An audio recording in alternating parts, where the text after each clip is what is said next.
La cadena Democracia presenta Controversia. Estamos retomando con fuerza, cumpliendo las metas previstas. Hay que actuar con la fuerza que se necesita. Controversia. Sería un subsidio directo al consumidor. Una zona de seguridad del Estado. Controversia. Temas relevantes analizados a profundidad. Controversia. Con Miguel Rivadeneira. Comenzamos.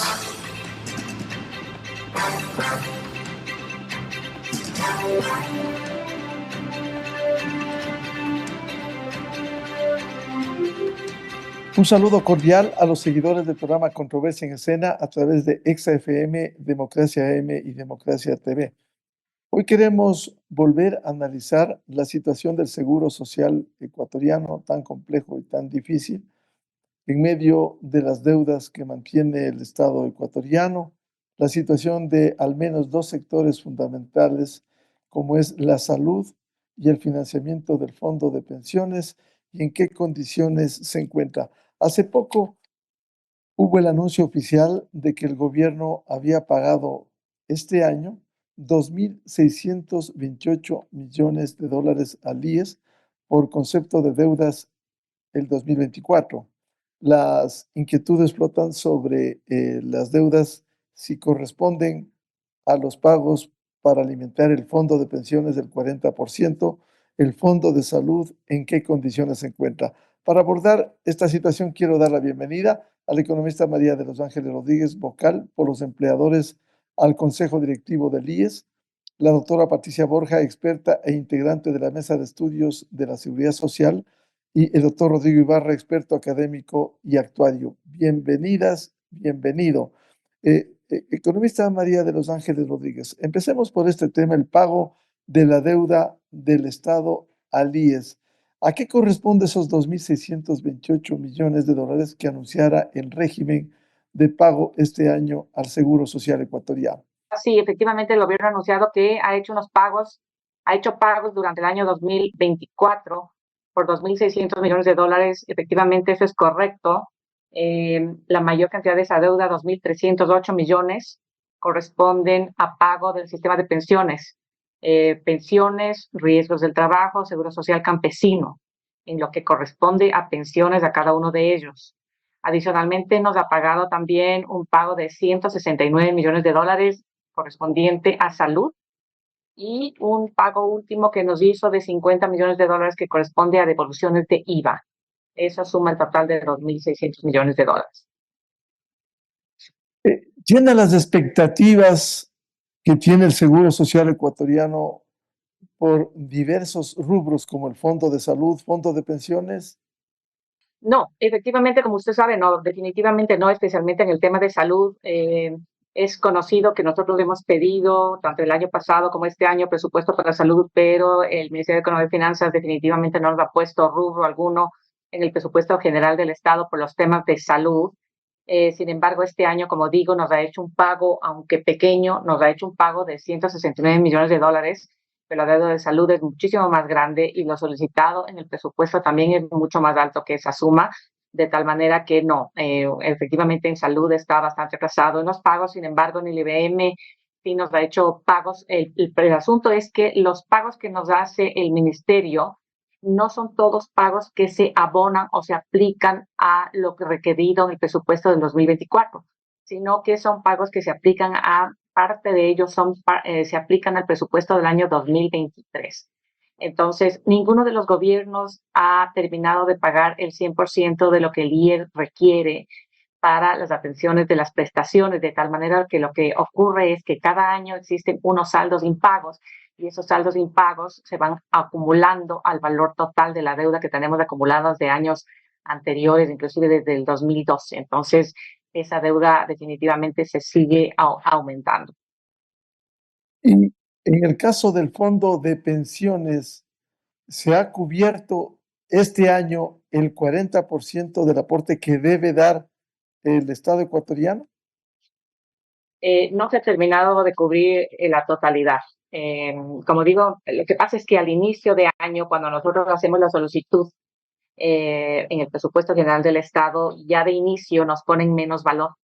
Entonces ya de entrada, en el momento cero, empezamos ya con una deficiencia de recursos porque el presupuesto general del Estado nunca nos pone la totalidad de lo que necesitamos. Entonces, para empezar, ya tenemos ahí una diferencia, por un lado, y por otro lado, nos van pagando, como digo, lo que nos pagan no necesariamente se aplica a lo requerido en el presupuesto del año corriente, en este caso del 2024, sino que se aplica a pagos del año 2023 también. Entonces, este gobierno Y ha venido esas pagando deudas diferencias, del 2023 y del 2024 para ser concretos. y esas diferencias en la cancelación del Estado al IES, economista Rodríguez, ¿cómo sigue acumulando, por ejemplo, o descapitalizando el fondo de pensiones? Claro, eso es lo que implica básicamente, como sabemos desde la administración anterior, cuando yo he estado, lo que implica básicamente es que se hagan desinversiones de los fondos, de cada uno de los fondos a los que hay que pagar las prestaciones donde tengamos iliquidez. Entonces, lo que ocurre básicamente es que tenemos que hacer desinversiones de los fondos. Bienvenida a la doctora Patricia Borja, experta e integrante de la Mesa de Estudios de la Seguridad Social. ¿Cómo ve usted la situación del IES con estas circunstancias de estos pagos que nos llenan de expectativa que necesita el Seguro Social ecuatoriano?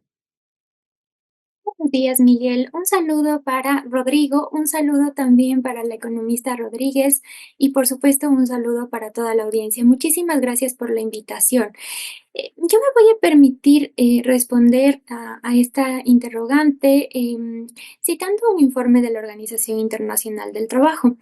Es un informe que contiene una evaluación actuarial del seguro de pensiones, del seguro de invalidez, vejez y muerte, del IES, y que fue presentado en el año 2020. Pero claro, tenía fundamento en el estudio del 2018. Pero en ese informe, como una de las conclusiones y recomendaciones, y hay otros informes también, en el sentido de que lamentablemente no ha sido considerado por diversas situaciones, principalmente relacionadas con la situación de las finanzas públicas, como algo prioritario o no necesariamente tan prioritario el cumplimiento oportuno en el pago de estas obligaciones.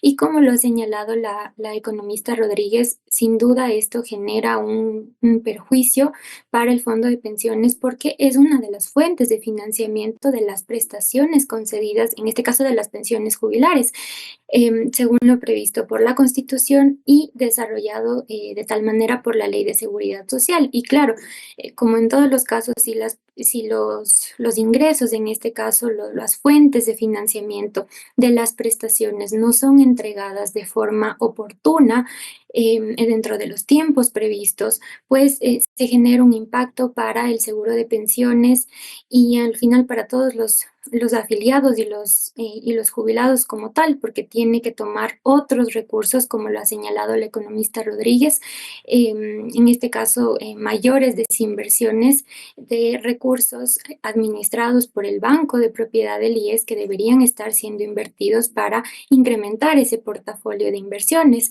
pero deben ser destinados más bien al financiamiento de obligaciones actuales. Y aun cuando por normativa está previsto que se van generando intereses por el incumplimiento del pago oportuno del 40%, que incluso como un recordatorio, el anterior gobierno incluso llegó a plantear un proyecto de decreto ley que, claro, no fue aceptado por parte de la Corte Constitucional, no emitió un dictamen de constitucionalidad en el que se planteaba prescindir de estos intereses referentes a los incumplimientos en el pago de la contribución del 40%. Entonces, realmente sí es un impacto de acuerdo con la información que solicité al Instituto Ecuatoriano de Seguridad Social y que es una información que me fue entregada en octubre de este año. En este año 2024 se ha entregado por concepto de la contribución del 40% mil... 1.122 millones de dólares aproximadamente por concepto de esta contribución.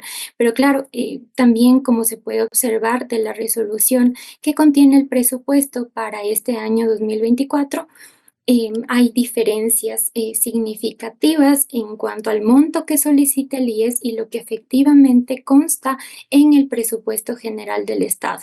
Y aparte de eso, no solamente que hay estas diferencias, sino que ni siquiera lo que está o ha sido registrado o lo que consta en el presupuesto general del Estado es cumplido de forma oportuna y en su totalidad por parte de los distintos gobiernos. Y esto es lo que ha señalado la OIT, que lamentablemente es una práctica usual de los distintos gobiernos, que se traduce sin duda en un perjuicio para la institución, para el fondo de pensiones concretamente en este caso.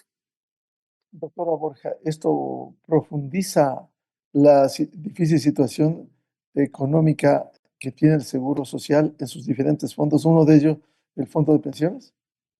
En este caso, lo referente a la contribución del 40% es relacionada con el seguro de invalidez, vejez y muerte. Claro que hay otras contribuciones a otros seguros, como el Seguro Social Campesino, el Seguro de Riesgos del Trabajo en el tema de pensiones. Hay otras contribuciones en el caso del seguro de salud por concepto de la atención a los jubilados en las unidades médicas del IES, pero también hay otro particular relacionado con el tratamiento y atención de enfermedades catastróficas, que inclusive en este mismo momento, y debo mencionarlo de esta manera, el IES presenta prácticamente mensualmente un escrito en la Corte Constitucional porque el IES presentó una demanda de inconstitucionalidad respecto del artículo 103, literal F de la Ley de Seguridad Social respecto del financiamiento para la atención de personas que lamentablemente padecen de enfermedades catastróficas. Es la causa 17-23-IN. Lo que el IES está solicitando es que se declare la inconstitucionalidad porque en el artículo 50 de la Constitución está previsto que el tratamiento y atención de personas que padecen enfermedades le corresponde al Estado, pero en la Ley de Seguridad Social, que es una ley preconstitucional, está vigente desde el 2001, la Constitución lo está desde el 2008, se ha dispuesto que haya un fondo tripartito con el aporte de los empleadores, de los asegurados y la contribución obligatoria del Estado.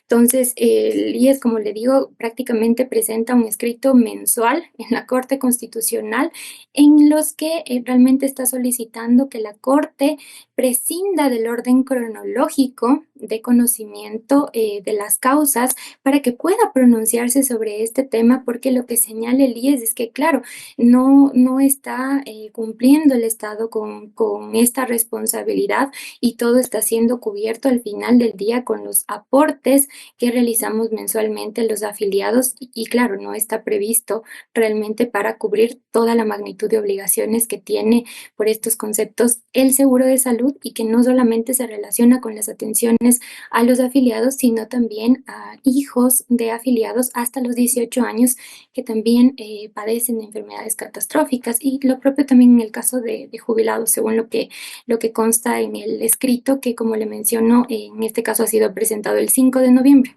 hace algunos días. Bienvenido al doctor Rodrigo Ibarra, académico, experto y actuario. Con estos datos, ¿cómo ve usted la situación del Seguro Social ecuatoriano en la actualidad? Buen día. Gracias, Miguel, por la invitación. Un saludo cordial para de Los Ángeles y para Patricia. Me parece muy oportuno nuevamente retomar esta discusión. Es un tema que es neurálgico, muy importante para toda la ciudadanía, pero que tengo la impresión de que esto tiene sus vaivenes y no se aborda de una vez por todas la situación de la crisis de la seguridad social que ha sido advertida desde ya mucho tiempo atrás. Estaba yo haciendo simplemente una comparación en el gobierno del presidente Lucio Gutiérrez, hace 20 años, cuando era ministro de Economía y Finanzas Mauricio Pozo. Se pagaron cerca de 890 millones de dólares para saldar la deuda que tenía el gobierno de esa época con el IES. Tomando en cuenta el valor del dinero en el tiempo, es decir, trayendo ese dinero a la fecha de hoy, más o menos estaríamos hablando de alrededor de 2.000 millones de dólares, pero si la información que proporciona María de Los Ángeles de que se ha pagado 2.600 millones por parte del gobierno del presidente Noboa, significa que se ha pagado casi lo mismo de lo que se pagó en el gobierno de Lucio Gutiérrez. No obstante, la situación es tan crítica que eso representa cerca del 20% de la deuda total que tiene el Estado ecuatoriano con el IES. Porque según la información que dispongo a noviembre del año 2023, la deuda que tenía el Ministerio de Economía y Finanzas con el IES, particularmente con el Fondo de Salud, el Fondo de Pensiones, Seguro Social Campesino, devoluciones de aportes, etcétera, sumaba 14.300 millones de dólares. Y se tenía a noviembre de ese año, del 2023, que se habían invertido en bonos del Estado una cantidad aproximada de 9.000 millones de dólares, 9.700 millones de dólares. Es decir, que la suma de los dos rubros representa que el gobierno nacional le debe al instituto cerca del 20% del Producto Interno Bruto. No quisiera yo entrar mucho en cifras para no confundir a la ciudadanía, pero si uno simplemente investiga qué representa para un gobierno tener una deuda del 20% del Producto Interno Bruto, esto es una situación desastrosa, una situación muy crítica. Quiere decir que de cada dólar que ingresa a la economía, entonces 20 centavos tendrían que darse al Seguro Social para pagarse esa deuda que tiene acumulada, sin tomar en cuenta que en los próximos años el Fondo de Pensiones tendrá que seguir con este aporte del 40% y el Fondo de Salud tendrá también que supuestamente recibir el pago de las prestaciones médicas que dan a sus jubilados, de las enfermedades catastróficas y todo lo que todos ustedes conocen muy bien. Entonces, ¿por qué doy esta información respecto a este porcentaje del 20% respecto al Producto Interno Bruto? Porque esto lo que ilustra es que es una dimensión de una crisis colosal. Y ante eso, los gobiernos no han tomado las acciones del caso. Y como yo he demostrado simplemente con este ejemplo del gobierno de Lucio Gutiérrez en 20 años, la situación ha pasado de cerca de 890 millones de dólares a una deuda de más de 14.300 millones. Por lo tanto, es una situación cada vez más compleja. Nosotros hicimos un estudio en el año 2018, me parece, que coincidió bastante con los resultados presentados por la OIT, pero que difirieron de manera sustancial con los resultados que presentó la Dirección Actuarial del Seguro Social. Y ese va mi segundo argumento, Miguel. Me parece que no tenemos entonces clara la dimensión de la crisis y no existe la transparencia del caso para efectivamente mostrar a la ciudadanía que la situación del Fondo de Pensiones y el Fondo de Salud está a punto de llegar a una quiebra. En el Fondo de Pensiones, obviamente, los resultados van a ser mucho más graves porque se están poniendo en juego la supervivencia de más de 700,000 pensionistas que reciben hoy su jubilación y que en el transcurso de los años va a ir subiendo porque aproximadamente se retiran entre 40 y 50,000 personas por año, es decir, el próximo año tendríamos ya 750,000 pensionistas y en cambio en los afiliados activos eso no se ha movido de alrededor de 3.100.000, 3.200.000 afiliados. Es decir, esto es un tema estructural, es un tema muy complejo. Entonces, si bien es cierto el primer comentario suyo, Miguel, de traer a colación esta noticia de pagar los 2.600 millones es algo positivo, pero es simplemente una gota de agua respecto a la deuda total que tiene el Estado. Y lo que se debería empezar ya es a afrontar de manera seria y de una vez por todas cómo resolver la crisis del sistema de pensiones. En lo que tiene que ver con las desinversiones también, este año se tendrán que desinvertir, no sé, 1.300 millones de dólares. Y en los últimos 10 años creo que ya el seguro ha desinvertido más allá de 10.000 millones de dólares. Entonces, es un tema que María de los Ángeles debería tomarlo muy en cuenta por efecto de que como representante de los empleadores, debe estar consciente de que si la deuda no se paga de manera adecuada y no se hace un cambio estructural del sistema, pueden las pensiones quedarse sin poder cubrir, porque yo no tengo información de cuánto tendrá en caja este momento el Fondo de Pensiones y me encantaría tener ese dato, María de los Ángeles, y saber cómo ha venido funcionando el patrimonio del fondo de pensiones. Es decir, yo no quiero ser tampoco alarmista, pero sí advertir que estos temas son temas muy complejos y de una vez por todas tienen que abordarse con la seriedad y un gobierno como el del presidente Noboa, que es un gobierno transitorio supuestamente, debería ya haber tomado acciones. Economista María de los Ángeles Rodríguez, ¿cuál es la situación del Seguro Social ecuatoriano en la actualidad, más allá de las deudas que tiene que cumplir periódicamente el Estado ecuatoriano? ¿Cómo está funcionando el Seguro Social en las actuales condiciones? A ver, quisiera hacer referencia, Miguel, todo lo que han dicho tanto Patricia cuanto Rodrigo tienen razón y eso no hace más que demostrar ante la ciudadanía la urgencia absoluta, imperiosa necesidad de hacer una reforma estructural, como hemos dicho, no solo del sistema de pensiones, sino de todos los demás sistemas que administra el IES. Pero quisiera referirme un poquito en orden de lo que se ha estado mencionando aquí por parte de los dos panelistas. Patricia se estaba refiriendo al tema de la inconstitucionalidad que ha presentado efectivamente el IES ante la Corte Constitucional con muchísimas insistencias desde que se presentó la primera vez. Efectivamente, como ella mencionó, es un tema inconstitucional porque por un lado, y es un tema grave que complica la sostenibilidad, la liquidez, no, la liquidez sería lo de menos, el tema de la sostenibilidad a largo plazo, en este caso del Fondo de Salud, que como mencionó Patricia, es el Estado ecuatoriano quien debería hacerse cargo y financiar todo lo que es atenciones médicas de enfermedades catastróficas, y sin embargo nos obligan a nosotros como IES a atender esas necesidades, esas atenciones médicas, y no nos pagan.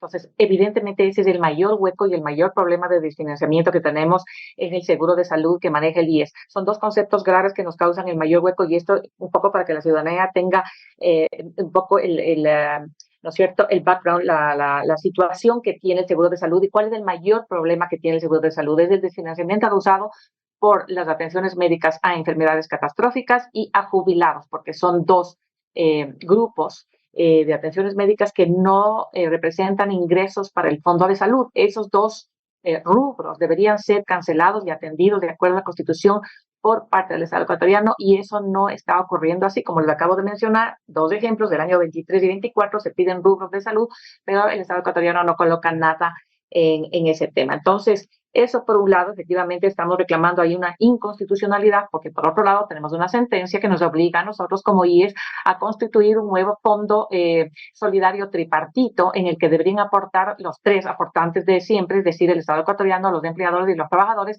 para aportar una prima adicional a la que se está aportando ya al momento para financiar estas enfermedades catastróficas. Estamos trabajando en dos líneas sobre este tema para que ustedes sepan, por un lado, la parte jurídica de la demanda de inconstitucionalidad, y por otro lado, pues no queremos esperar a que salga, Dios no quiera, una demanda en contra nuestra, y estamos haciendo un estudio actuarial específicamente para ver cuál sería la prima adicional que tendríamos que aportar los tres aportantes al sistema para financiar estas enfermedades catastróficas. Para eso estamos también solicitando, hemos enviado la semana pasada justamente una solicitud al actual ministro de Salud, porque las anteriores administraciones de salud no han hecho caso a las solicitudes que ha hecho el IES en el sentido de identificar exactamente cuál es el listado de enfermedades catastróficas que el Estado debería reconocer al IES. Nosotros tenemos como 9,000 rubros, digamos así, de enfermedades catastróficas, pero existe una tabla como de 17,000. Entonces, tiene que haber un acuerdo por parte del ente rector de salud, que es el Ministerio de Salud, el ente rector de la salud, que es quien nos rige a nosotros, quien nos dé oficialmente un documento en el que diga: estas son las enfermedades catastróficas que están reconocidas por el Ministerio de Salud y estas son las que les voy a reconocer. En base a eso, los actuarios del Instituto Ecuatoriano de Seguridad Social tendrán que tomar esa información y hacer las respectivas proyecciones demográficas, ¿verdad?, que tienen que ser el sustento técnico para definir aquella prima adicional que tendríamos que cobrar a la ciudadanía, el Estado y los empleadores para cubrir todo ese hueco que tenemos de enfermedades catastróficas. Entonces, como digo, por un lado es jurídicamente inconstitucional, pero independientemente de la parte técnica estamos trabajando paralelamente para eso, para lo cual dependemos de esta información del Ministerio de Salud. Eso respecto al tema de las enfermedades catastróficas, que es un tema súper importante, como digo, porque como digo, tanto las enfermedades catastróficas como la atención a jubilados nos crea un hueco gigantesco, enorme en la deuda que tiene el Estado ecuatoriano con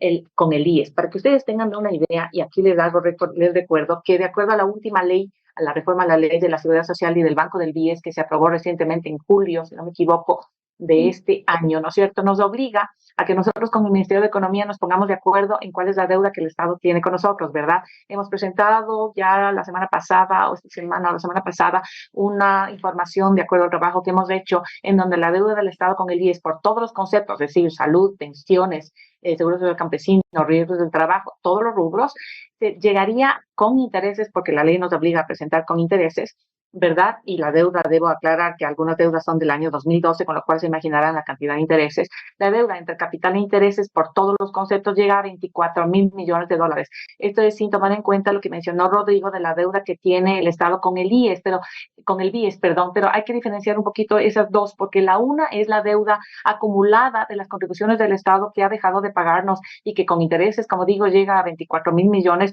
Esta deuda de 24.000 millones incluye unos 6.000 millones de salud que todavía no están auditados. Eso debo aclarar. De los 24.000 millones hay unos 6.000 millones de deuda que no están auditadas todavía. Entonces, de esa deuda, digamos que todavía no hay que auditarla y subirla a los estados financieros.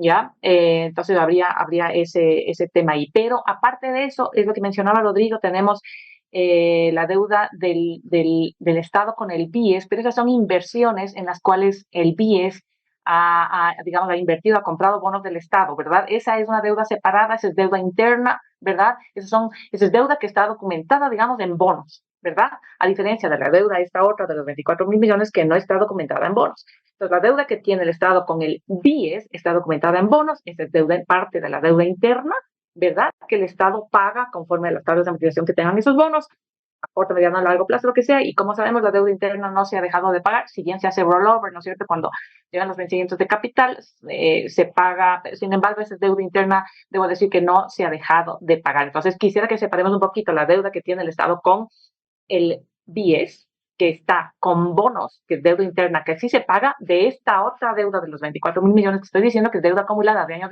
anteriores, ¿verdad? Que no está documentada en bonos, que no son bonos, ¿no? Sino que son valores que tenemos que ponernos de acuerdo con el Ministerio de Economía y que tendremos que ponernos de acuerdo a la nueva ley en la forma de pago, cómo el Ministerio nos va a pagar esto. Entonces, esto es un rubro que va a ser mucho peso, como acaba de mencionar Rodrigo, al presupuesto general del Estado. La ley, a lo cual yo me opuse, pero sin embargo la Asamblea lo hizo así. Ya saben que la Asamblea aprueba temas que son antitécnicos. La ley dijo dos cosas. Uno, que en 4 meses nos pongamos de acuerdo con el Ministerio de Economía y Finanzas de cuál es el monto de la deuda que nos debe por todos los conceptos. Y dos, que firmemos un convenio de pago en el cual en 10 años nos paguen toda esa deuda. Entonces, si estamos hablando de 24.000 millones, digamos que sean 2.400 millones, como mencionó Rodrigo, que nos tendrían que estar pagando cada año. Entonces, eso va a ser un peso gravísimo para el presupuesto del Estado y eso está nada más y nada menos que está escrito en la ley que se aprobó en la Asamblea Nacional en julio de este año. Entonces, no creo que eso vaya a ser posible. Como todos sabemos, el presupuesto general del Estado tiene el gran peso estos años, desde el año 25 al año 2030, de pagar montos importantes en capital de los bonos internacionales, ¿no es cierto? Los bonos global que están colocados en el mercado internacional tienen los grandes vencimientos precisamente en estos años, de tal manera que aumentar esta deuda es un peso bastante grande. Por lo tanto, la situación, efectivamente, como menciona Rodrigo, es grave. La vocalía de los empleadores se toma este tema absolutamente en serio y ha sido esta vocalía la que ha estado siempre permanentemente empujando y promoviendo que se avance en el trabajo de la famosa reforma estructural, que es la única solución, aparte de otras complementarias de las cuales me puedo referir después, pero referente al tema exclusivamente de sostenibilidad de los fondos en la parte financiera, en la parte actuarial, en la parte de sostenibilidad a largo plazo de los fondos. Como saben, se está trabajando en la famosa reforma estructural. Me he reunido yo personalmente con los actuarios porque parte de esa reforma y parte del trabajo para hacer la reforma era hacer estas famosas mesas técnicas de diálogo que se hizo una inicial en la ciudad de Ibarra. La idea era continuar con estas mesas en las siguientes provincias, pero digamos que el tema electoral ha impedido un poco que se continúe con eso. Sin embargo, desde la parte técnica en la dirección actuarial se sigue trabajando en esta reforma estructural. Yo misma me he reunido con los actuarios para asegurarme de que eso sea así. Como saben, tiene que haber una propuesta técnica y esa propuesta técnica luego tiene que traducirse en una propuesta de reforma legal artículo por artículo de la Ley de Seguridad Social. Había mencionado Rodrigo que entiendo que su empresa tenía una diferencia grande en respecto a los resultados de los estudios actuariales, con respecto a los resultados que había obtenido el IES.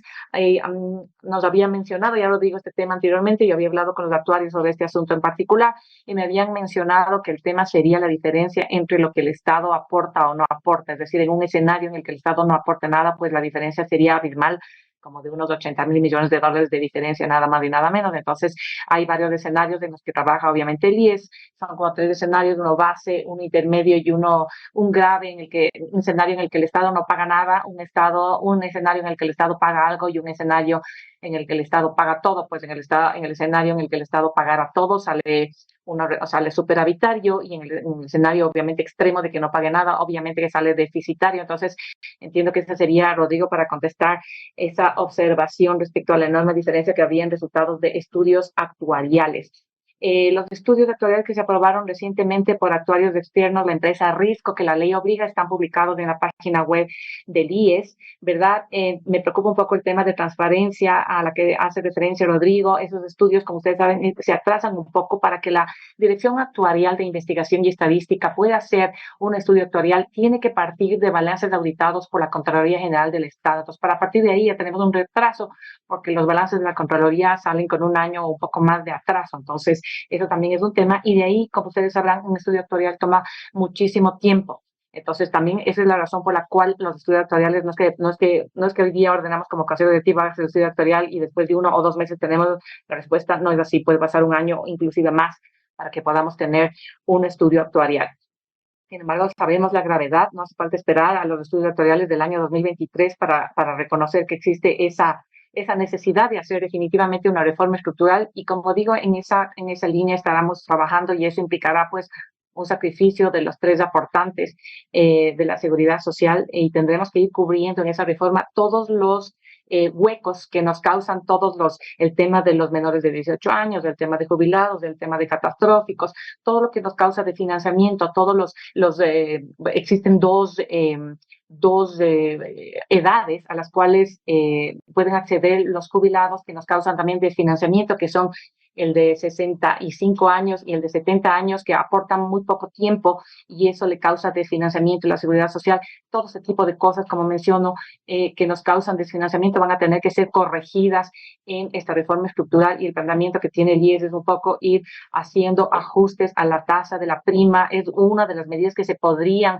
implementar, quizá hacer ajustes a la tasa de la prima sin cambiar la edad de jubilación, pero sí tendríamos que hacer ajustes a la tasa de la prima de los 3 aportantes, siempre tomando en cuenta y siendo realistas que el Estado no tiene una caja sin fin de recursos, sino más bien poniendo ahí, cuidando un poco que el porcentaje de aporte de las contribuciones que el Estado haría al sistema no sobrepasen una tasa racional del 3-4%. Se está cuidando también esa parte. Entonces, se están tomando en consideración todos estos huecos que nos causan desfinanciamiento a todos los sistemas, para corregirlos en esta reforma estructural en la cual estamos trabajando.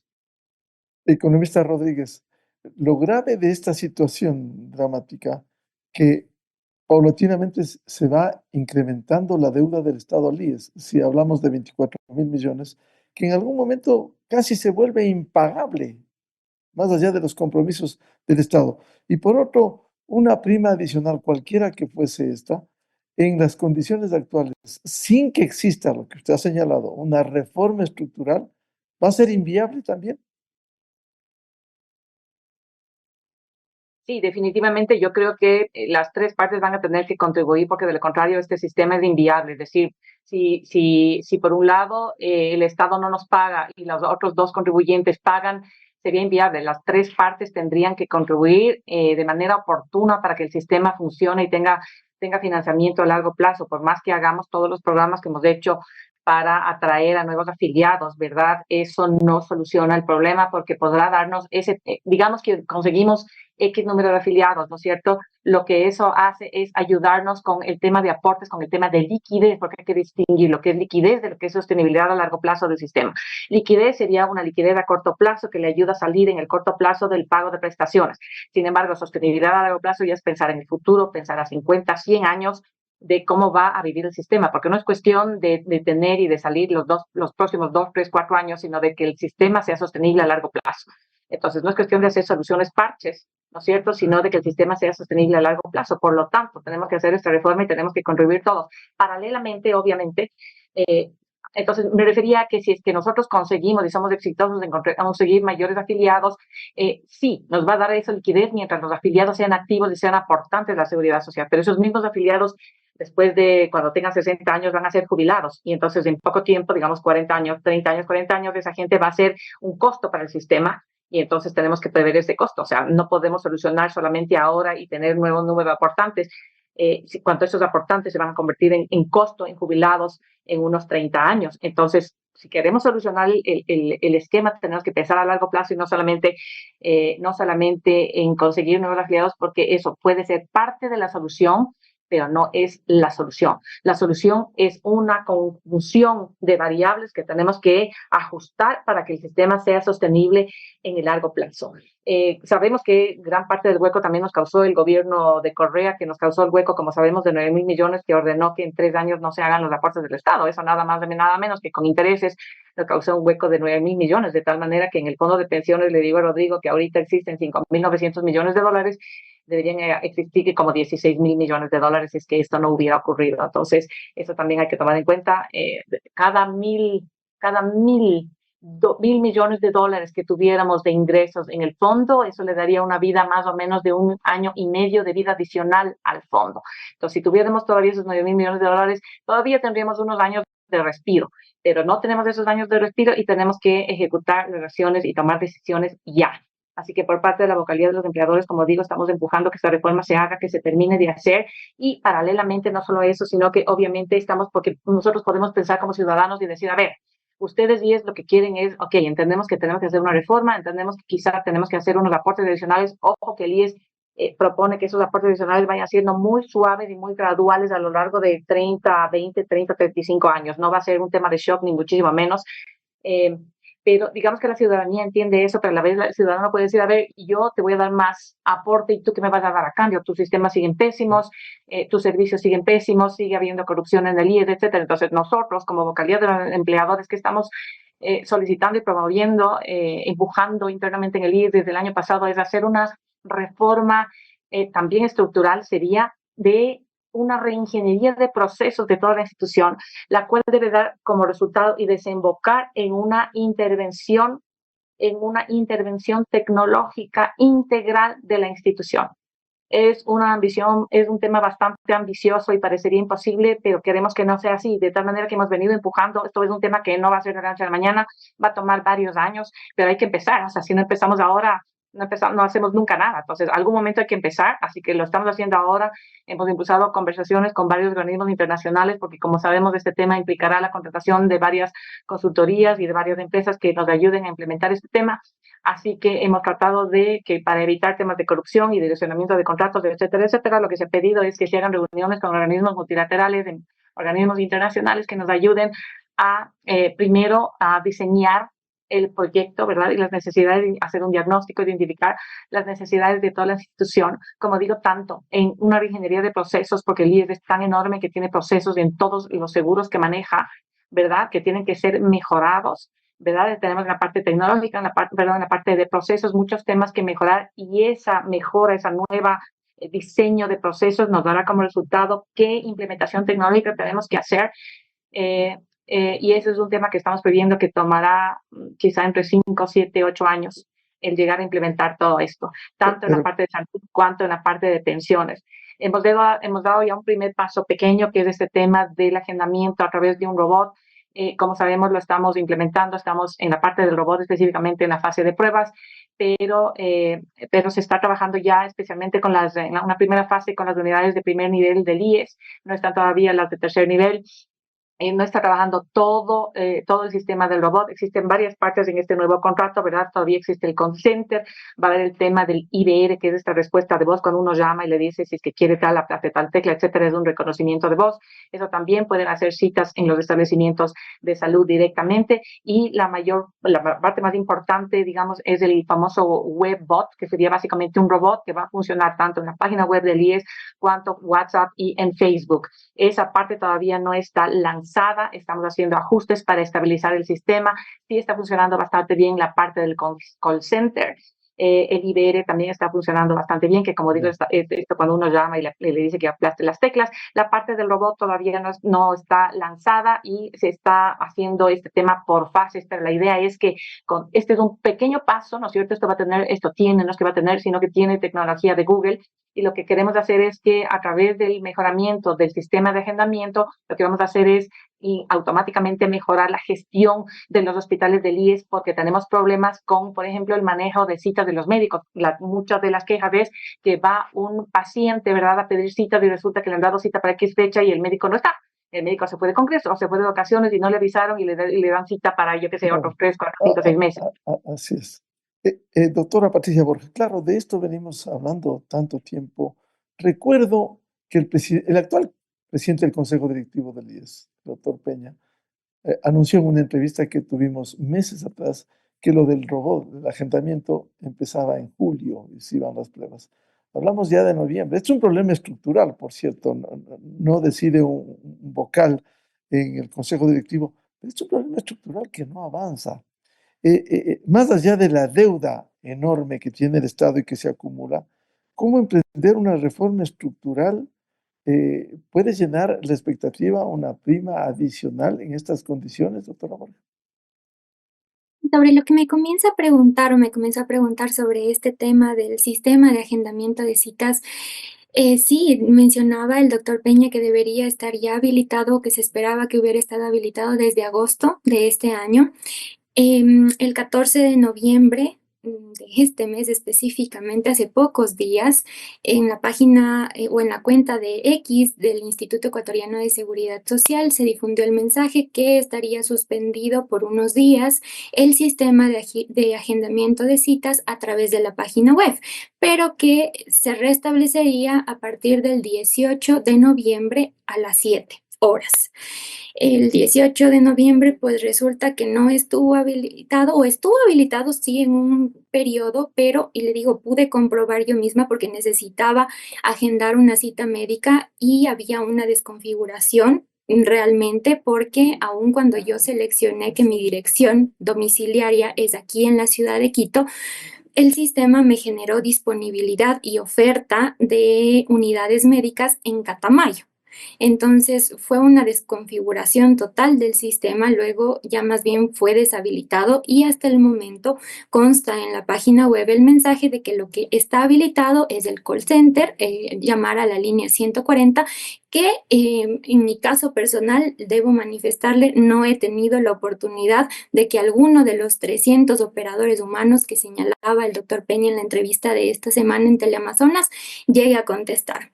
Entonces, hay algunas otras personas que igual en las redes sociales están expresando su inconformidad con esta situación y realmente es un tema preocupante en términos de gestión y de acceso a la atención en salud y en términos de gestión, porque considero y me surge la interrogante, ¿no era posible acaso mantener el sistema antiguo, por así decirlo, de agendamiento de citas hasta realizar todas las pruebas respectivas y verificar que ya estuviera funcionando al 100% el nuevo sistema para poder deshabilitar el otro sistema? Entonces, son problemas como lo señala también la Organización Internacional del Trabajo desde hace varios años. Hay problemas en torno a la gestión institucional del IES como tal en los procesos y lo ha señalado en su intervención anterior la economista Rodríguez en varios ámbitos. Hay algunos otros detalles en cuanto a los procesos y a la calidad de la información principalmente, porque la cifra que ahora nos anunció la economista Rodríguez sobre el monto de la deuda del Estado con el Instituto Ecuatoriano de Seguridad Social es un monto totalmente significativo y una realidad muchísimo más alarmante del dato que presentó y lo anunció en una audiencia en la Corte Constitucional la procuradora del IES, porque señaló que para septiembre porque esta audiencia fue en septiembre en virtud del proyecto de decreto ley que presentó el expresidente de la República, el señor Guillermo Lasso, dentro del caso 6-23-UE, ante la pregunta que le formuló la doctora Carmen Corral, jueza de la Corte Constitucional, sobre el monto de la deuda del Estado. Bueno, la procuradora lo entendió que era el monto total. Ella anunció una cifra de más de 13.000 millones de dólares. Ahora tenemos una cifra de 24.000 millones de dólares. Entonces es una cifra una diferencia bastante significativa y que también genera dudas realmente sobre la calidad de la información del Instituto Ecuatoriano de Seguridad Social, que también es un particular que ha sido enunciado y resaltado como una de las problemáticas de la institución por parte del OIT. Hay otros aspectos, como lo señalaba la economista Rodríguez, en torno a la seguridad de los sistemas informáticos de la institución. Esto me parece algo muy importante y totalmente necesario que haya las habilitaciones y las restricciones, de ser el caso, y los controles respectivos en torno a los sistemas informáticos, porque como le he señalado en varias ocasiones, y es algo alarmante, hubo un allanamiento en las oficinas del IES en Guayaquil. ¿Por qué? Porque según lo que se señaló a través de varios medios de comunicación, la Fiscalía General del Estado estaba realizando una investigación por presuntas adulteraciones de los sistemas informáticos del IES para la concesión, presunta concesión, de acuerdo con la investigación, de pensiones de jubilación especial de vejez por discapacidad.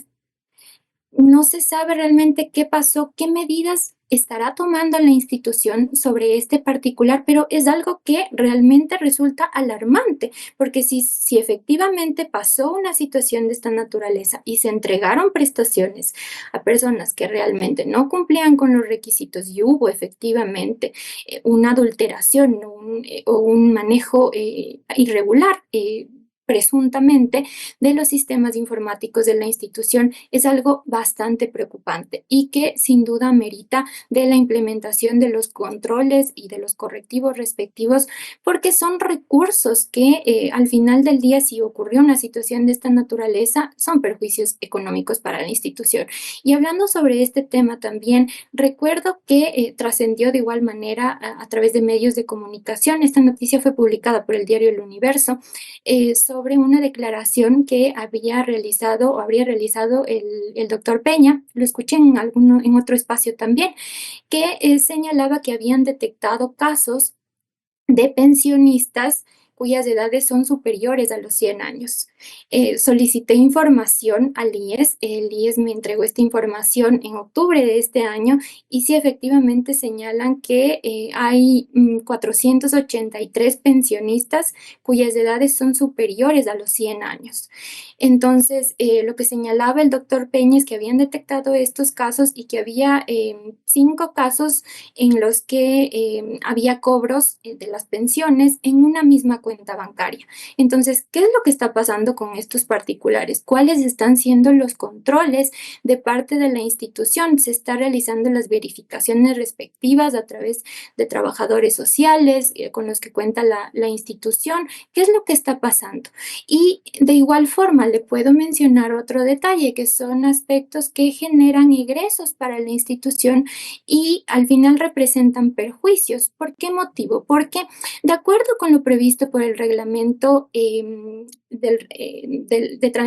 interno del régimen de transición del seguro de invalidez, vejez y muerte, es un tanto extenso el nombre o la denominación de este reglamento, se tiene que realizar una verificación trimestral, una suerte de cruce de información entre el registro civil, identificación y cedulación, y el IES para comprobar la continuidad del derecho a seguir recibiendo las pensiones jubilares, pero es trimestral esta verificación, este cruce de información que tiene que realizarse por parte del IES con la información del registro civil.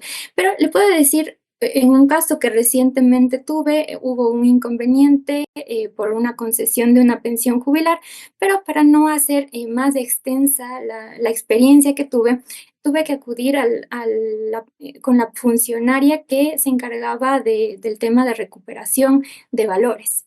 Y ella me mencionó, porque yo le pregunté acerca de de qué eran las carpetas, porque había un sinnúmero de carpetas apiladas en el escritorio y ella me mencionaba que son por procesos de recuperación de valores, porque el cruce trimestral da lugar a que se sigan cancelando algunas pensiones y en muchos casos ha habido en este caso podría ser herederos o beneficiarios que han cobrado esos valores a pesar de que el beneficiario que era en su momento ya había fallecido. Entonces también hay aspectos de gestión que deberían ser solventados para evitar que el IES tenga erogaciones de recursos sin que exista un fundamento. Debería haber mayor eficiencia en estos detalles para evitar tener que entregar recursos y luego enfrascarse en procesos de recuperación de esos valores que pueden terminar ya en el ámbito de coactivas. Entonces son algunos detalles que ameritan realmente una serie de correctivos, pero hay algunos otros detalles que me quedan como interrogantes, y es que yo le escuchaba a quien fue director general del IES hasta el año anterior, al licenciado Diego Salgado, que incluso en este espacio, en Radio Democracia, señaló que ya había sido construido un proyecto, una propuesta de ley o de reforma, mejor dicho, a la Ley de Seguridad Social en el ámbito de pensiones.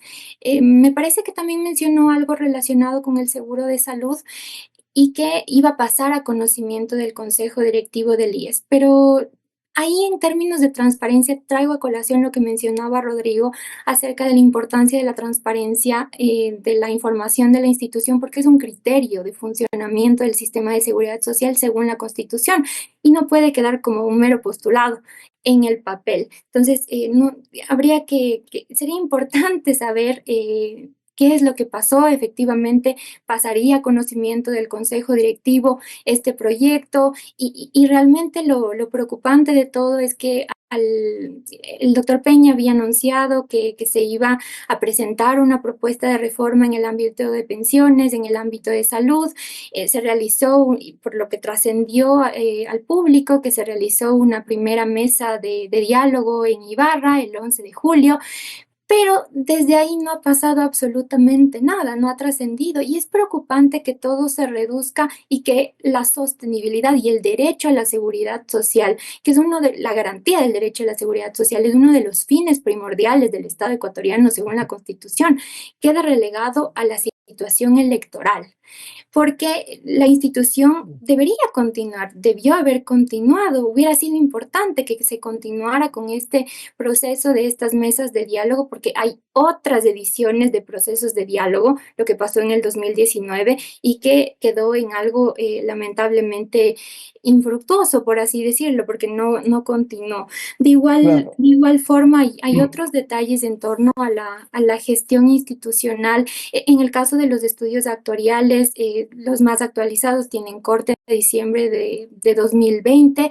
El año anterior, según lo que revisé en las actas de sesiones del Consejo Directivo, se había autorizado que se realicen estudios con corte a diciembre del 2022 en lugar de continuar con los estudios con corte a diciembre del 2021. Claro, según las normas del propio IES, la resolución número CD 535 y la codificación de resoluciones de la Superintendencia de Bancos se deben presentar al menos cada 3 años.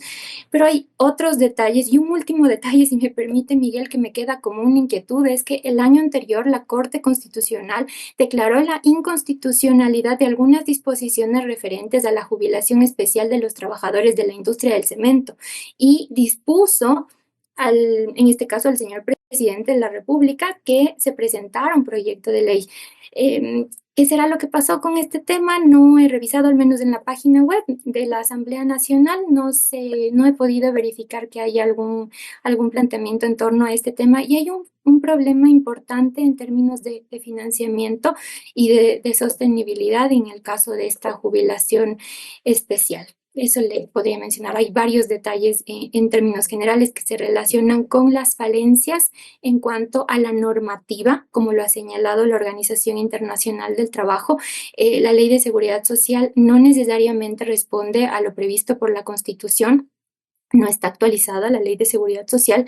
Hay problemas también en la gestión institucional de la entidad como tal, sin perjuicio de que también hay problemas de financiamiento en en los seguros administrados por el IES.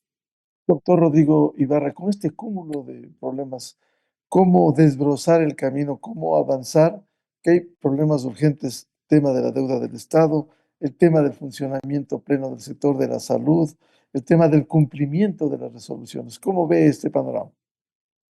Sí, gracias, Miguel. Voy a referirme a tres puntos que considero que son fundamentales. El uno es el tema relacionado a la concentración de riesgos que tiene sobre todo el fondo de pensiones. El otro, mencionar algo sobre, desde mi enfoque, cuáles son las causas del problema de salud y hablar algo sobre las compras del Teodoro Maldonado Carbo. Y terminaré con un comentario respecto al tema del BIES y de la mora patronal. En lo que tiene que ver con el tema de la concentración de riesgos, que como hemos visto, se tiene el 20% de la deuda que depende del Estado. Eso es alarmante y en una publicación que se realizó en el mes de marzo de este año, la calificación de Moody's, una agencia crediticia muy respetada, colocó al Ecuador en la calificación CAA3. Esta calificación es similar a la que tiene Pakistán y Etiopía, y esto fue recogido en una publicación del diario La Hora. ¿Qué significa? Que el Ecuador no hizo sus deberes, el déficit fiscal es muy alto, tiene una abultada deuda con muchos proveedores y atrasos y un peligro de no pagar sus obligaciones. De tal manera que el hecho de que tengamos en este momento 9.000 millones de dólares invertidos en bonos del Estado y que los maneje el BIES, esto hay que verlo como una amenaza. Es una amenaza porque el Estado se puede quedar sin recursos y se verían ahí afectados entonces las pensiones de más de 700.000 jubilados. Y eso como lo administra el BIES, entonces a mí me llamó la atención también una que es de conocimiento público, porque fue publicada por la Superintendencia de Bancos, la calificación crediticia que le hicieron al BIES. Esa calificación crediticia es de AAA-. Usted se imagina, Miguel, el país con CAA3 y uno de los bancos, el BIES, con AAA-. ¿Y qué significa esta calificación? Que la situación es muy fuerte y tiene una sobresaliente trayectoria de rentabilidad, lo cual se refleja en una excelente reputación en el medio, muy buen acceso a sus mercados naturales de dinero y claras perspectivas de estabilidad. Entonces me parece que es un poco exagerada esa calificación del BIES, cuando el BIES, que ahora tiene 700 trabajadores, funciona, no sé si mejor que cuando el economista Pozo era miembro de la Comisión Económica y eran apenas 3 personas. Entonces, cuando yo hablo de este tema de la transparencia, me refiero a estos aspectos. O sea, hay que decirle a la ciudadanía qué está ocurriendo con el deterioro de las cuentas fiscales. El Ecuador es un país cuyo su riesgo no termina de ser controlado, ir disminuyendo. Qué envidia lo que está ocurriendo en Argentina, que ahora ya tiene un riesgo país menor que el Ecuador, 770 puntos y empezó con 1.500. Nosotros en el Ecuador tenemos 1.200 puntos de riesgo país, que es enorme. Entonces, esta es una situación que efectivamente si se daría la información completa y se les invita a los trabajadores y a los empleadores, este es el cuadro que tenemos en el fondo de pensiones y en el fondo de salud, y por lo tanto tenemos que tomar las decisiones ahora, porque caso contrario, el fondo ya se está descapitalizando, tiene apenas 5.900 millones de dólares, y eso no le alcanza ni para un año de pensiones y tendría que pagar la totalidad. En lo que tiene que ver con la mora patronal, muchos trabajadores y los sindicatos creen que si los empleadores que son unos tramposos, etcétera, pagarían la deuda con el IES se salva. Tienen que decirle la verdad. Existe una deuda patronal de y eso no me dejará mentir María Los Ángeles, la deuda patronal, la mora patronal es de 2.392 millones. Pero de esos 2.392 millones, apenas 20 millones corresponden a empresas privadas grandes. Es decir, que el 99% está en deudas de más de 300.000 personas que son unipersonales. Entonces, eso es de mucho más difícil cobro. De tal manera que no hay que pasarle la culpa al empleador de la crisis que tiene el IES. El IES está en crisis porque los diferentes consejos directivos no han tomado las decisiones que debieron haber hecho en su oportunidad y han dejado que esto se venga agravando.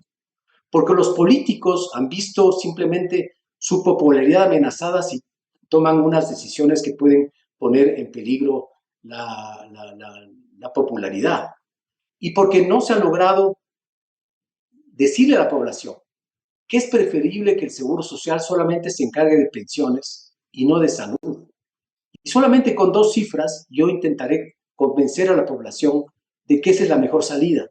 El seguro de salud es un seguro de reparto puro. ¿Cómo funciona? Que los ingresos que se reciben por las cotizaciones para estas prestaciones médicas tienen que servir para pagar las prestaciones médicas de ese año. Si al año siguiente existe una siniestralidad mayor, se tiene que ajustar esa prima o ir disminuyendo y controlando los gastos. Y así tiene que manejarse el seguro de salud. Pero actualmente, ¿qué pasa con el seguro de salud? 1/3 de la población que tiene derecho cotiza. La población que tiene derecho a los servicios de salud son cerca de 9 millones de personas y apenas 3 millones algo paga una prima de seguro. ¿Cuánto recauda el seguro de salud por esa prima? Es 5,16%. Para hacer los cálculos sencillos, 5% de una masa salarial de 30.000 millones de dólares significa que en el año el seguro de salud recibe 1.500 millones. Que yo le he escuchado al doctor Peña decir que de esos 1.500 millones de dólares, 1.000 millones se van ya a los prestadores privados por los convenios que se firmó en los gobiernos anteriores cuando eso no debió haberse hecho, sino con casos muy particulares. Pero ahora resulta que tienen deudas con más de 400 proveedores de servicios médicos en el Seguro Social. Enorme. Entonces, si de esos 1.500 millones que recibe, 1.000 se paga a los proveedores médicos, el seguro de salud tiene alrededor de 29.000 personas que forman parte como servidores públicos de ese seguro, porque se ha escuchado que el IES tiene una nómina enorme, actualmente ya de 34.000, llegó a 38.000 personas, pero de esas 34.000 personas, la gran mayoría, entre 29 y 30.000, son del seguro de salud, entre médicos, enfermeras, auxiliares, etc. Entonces, esas personas con un sueldo promedio de $1.200, $1.300 al mes, se llevan ya los 500 millones restantes que le quedan del ingreso que tiene el IES. Y por lo tanto, no les alcanza el dinero. Y eso significa que esa bomba de tiempo del seguro de salud va en algún momento a reventar. Entonces, es necesario decirle a la población que es preferible que usted no tenga las prestaciones médicas del IES para que eso pase al Ministerio de Salud. Y esa tasa de aportación del 5,16 que actualmente se les descuenta a los trabajadores, que vaya al seguro de pensiones. Que, Miguel, yo he explicado tantas veces, el seguro de pensiones para la población tiene que ser en importancia el 80% del problema de la seguridad social, el 80%. Y el restante 20% entre los préstamos hipotecarios, el seguro de salud, riesgo de trabajo, seguro social campesino. El grueso está en el seguro de pensiones, porque el seguro de pensiones tiene obligaciones de largo plazo, de renta vitalicia hasta el fallecimiento del jubilado. Y es a ese seguro al que tenemos que darle viabilidad. Por eso es que las reformas que se han planteado tienen que haberse hechas ya. Entonces, con esto, ¿qué quiero yo decir? Que el seguro de salud se puede corregir simplemente con un control estricto hasta que efectivamente se discuta si conviene o no que se mantenga dentro del IES. El Teodoro Maldonado Carbo ha contratado 618 procesos en este año por un monto de 76 millones de dólares. Este hospital, 40% de esos casos lo ha hecho con un solo proveedor, un solo oferente. ¿Cómo es posible entonces que no se permita la competencia, que sea la transparencia en suministros, en medicamentos? Entonces ahí existe una fuga de dinero impresionante. Es conocido de que este es un problema que tiene que abordarse con la seriedad y la definición que esto requiere para que los recursos no mermen el presupuesto del IES. Entonces, yo creo que con esta discusión que hemos tenido, me parece que lo que insistimos, tanto Patricia como quien habla, como miembros de la Mesa de Seguridad Social, es que escuchen a las personas que tienen algo de experiencia, que conocen sobre el tema, para que efectivamente se vaya explicando a la población que es hora de hacer los cambios. Colombia tiene una edad de jubilación de 65 años para los hombres, Ecuador tiene 60 años.